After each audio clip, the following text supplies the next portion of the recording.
Hello rising stars, welcome to my channel that is all our learning with Simran, where you will get all topics in a very simplified way. So today we are discussing about the introduction of polynomials chapter. कि हम यहाँ पर जो class 10 का polynomials chapter है सबसे पहले उसका introduction cover करेंगे, then आगे future videos में हम इसके questions और numerical part discuss करेंगे. So let's get started. See, सबसे पहले ये जो पॉलिनोमियल है ये दो वर्ड से बना है. That is one is poly and other is नोमियल. Poly means many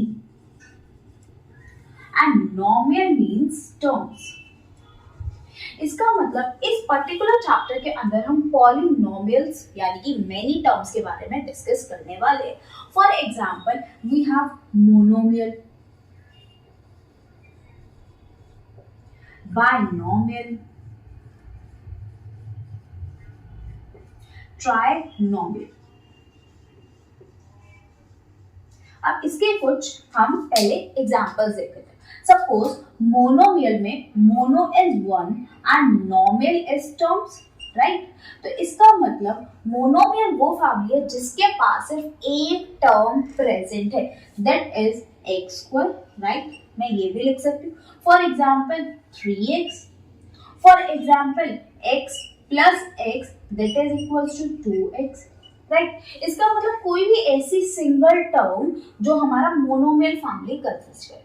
ठीक है. सेम अगर मैं बायनोमियल की बोलूं तो इट मींस मेरे पास टू अनलाइक टर्म्स प्रेजेंट है. For example x plus x square, x plus y. And in trinomial इसका मतलब मेरे पास तीन फैमिलीज प्रेजेंट है. For example x square plus x plus 3, right. अब इन्हीं के पूरे उसमें हम जानने वाले हैं कि पॉलिनोमियल्स में हम क्या पढ़ने वाले और ये चैप्टर बेसिकली किस चीज पर डिपेंड करता है. इस चैप्टर के अंदर हम जीरोस ऑफ पॉलिनोमियल के बारे में डिस्कस करने वाले हैं. जीरो ऑफ पॉलिनोमियल का मतलब ये है कि कोई भी पॉलिनोमियल वो हम क्या उसके अंदर वेरिएबल की वैल्यू सब्स्टिट्यूट करें सो दैट वो पूरे पॉलिनोमियल की वैल्यू जीरो हो जाए. For example x minus 3.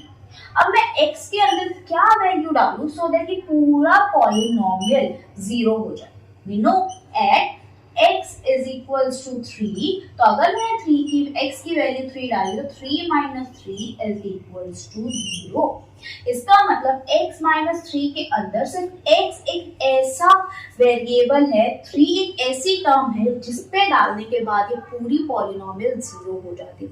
क्या और भी कोई ऐसी वैल्यू है x के पास जो इस पॉलिनोमियल को जीरो कर पाए? नहीं. तो हमें कैसे पता चलेगा कि कितने जीरोस ऑफ पॉलिनोमियल प्रेजेंट है किसी भी एक पॉलिनोमियल के अंदर? तो अभी हम उसके बारे में डिस्कस करेंगे. Okay. See, zeros of polynomial हमें कैसे फाइंड आउट करना है. सबसे पहले मेरे को फर्स्ट स्टेप क्या है, see the highest power of variable. मेरे को किसी भी पर्टिकुलर क्वेश्चन के अंदर जो भी पॉलिनोमियल वैल्यू और इक्वेशन मेरे को गिवन हुई, सबसे पहले मैं उसकी highest power of variable find out करेंगे. फॉर एग्जांपल हम प्रीवियस वाला एग्जांपल ही लेकर चलते हैं, x माइनस 3. x यहाँ पर वेरिएबल है, राइट. और x की पावर क्या है 1. इट मींस जितनी हाईएस्ट पावर होगी उतने उसके जीरोस ऑफ पॉलिनोमियल होंगे. सो इस पर्टिकुलर पॉलिनोमियल के पास highest power is 1. That's why सिर्फ x की एक ही वैल्यू है जो इस पूरे पॉलिनोमियल को जीरो कर दे, राइट. ठीक है. फॉर एग्जाम्पल अगर मैं और एग्जाम्पल्स लेके चलूं, x square minus 4x minus 3 example लेके चलो. अब इस पॉलिनोमियल के अंदर फाइंड करो what is the highest power of variable. तो highest power of variable is 2. इसका मतलब मेरे पास यहाँ पे 2 जीरोस ऑफ पॉलिनोमियल प्रेजेंट होंगे. राइट, इतना क्लियर। अब एक बात बताओ, घर में दो स्टूडेंट्स, ठीक है, या दो बच्चे हैं, दो बच्चे, और अगर मैंने नॉर्मली उनको बुला रही हूँ आप इधर आओ आप इधर आओ, तो कौन से वाला आएगा, हमें नहीं पता चलेगा ना।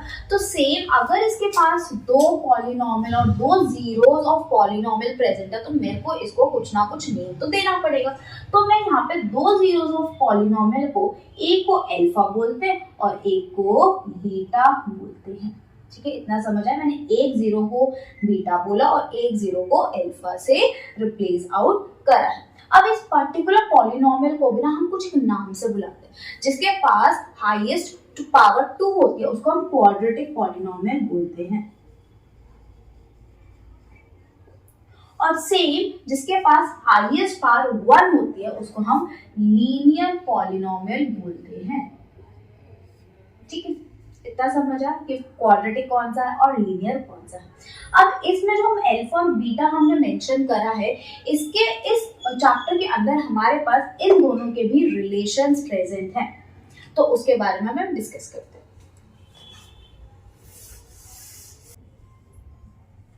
सो relation, first relation is sum of zeros of polynomial, that is sum मतलब alpha plus beta is equals to कुछ value, and second we have product of zeros of polynomial, ठीक है, यानी कि alpha into beta is equals to कुछ value आएगी। उससे पहले हम जनरल फॉर्म ऑफ पॉलिनोमियल देख लेते हैं एक बार। General form of polynomial is ax² plus bx plus c, where a is the coefficient of x², right. Coefficient का मतलब होता है जो भी वेरिएबल के साथ में कांस्टेंट वैल्यू होती है उसको हम कॉफिशिएंट उस वाली वेरिएबल का बोल देते हैं। तो यहाँ पर वेरिएबल इज x², तो x² के साथ वाला constant value is coefficient.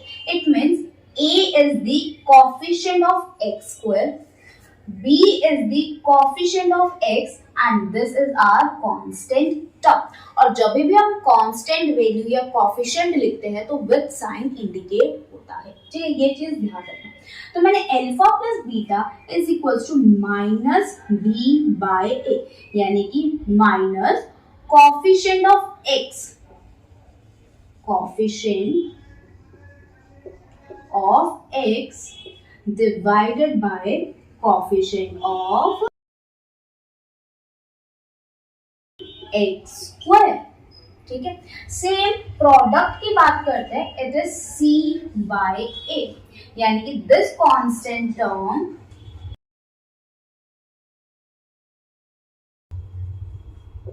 Divided by a क्या है, कोफिशिएंट ऑफ x²।